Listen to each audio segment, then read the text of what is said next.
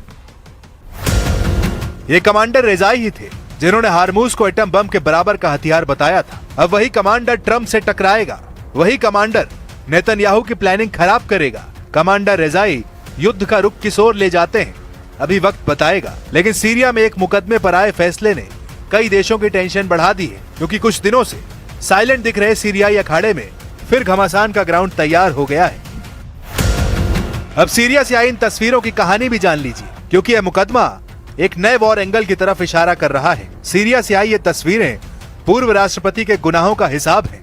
पिंजड़े में कैद दिख रहा आदमी कभी सीरिया का सबसे खूंखार ब्रिगेडियर जनरल था, लेकिन अब उसी के सिर पर मौत नाच रही है।